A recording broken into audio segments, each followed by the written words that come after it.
Eo amin'ny vaovao kolontsaina kosa indray dia fampafantarana kolontsaina ny amin'ny bara no entina amin'ity fanadihadihana manaraka ity ny karitaky ny mozika mampiavaka ity foko ity no nde ho fantarintsika.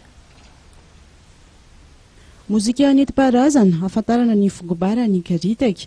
Ireo mpiarakandro na mpiandriompy no tena mpanao azy ity. Misy ny fitaovana manokana ampiasain'izy ireo amin'izany. Inona marina ny karitaky? Fiainanay zany baka ambanivolo miakina amina omby. Atao lalibanta zany agnaran'ity aminay atiky. Ny fiainana ambanivolo aomby. La tonga amizay zany io ataony omby la voky saposapo mambokomboko magnay vala courage. Zay zany tena fandehanento hanitra ty. Zay ny fiainana ambanivolo mikasika amina omby zany amin'ny tiompy.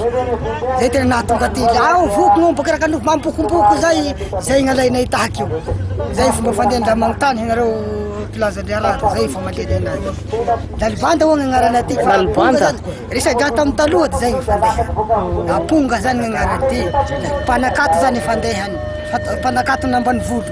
Mandritry ny lanonana toy ny savatsy izay famoran-jaza any amin'ny bara no anaovana ny fampisehoana ny karitaky.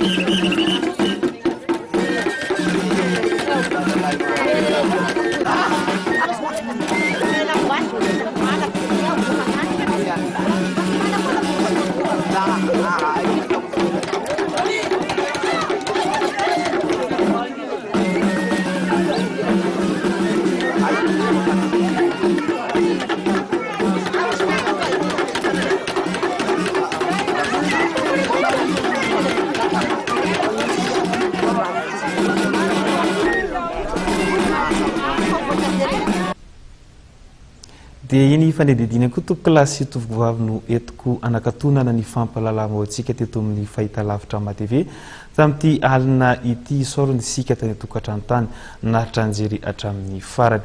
Mametraka miveloma mandrapitafa ho amintsika ho amin'ny manaraka indray ary ny tenako.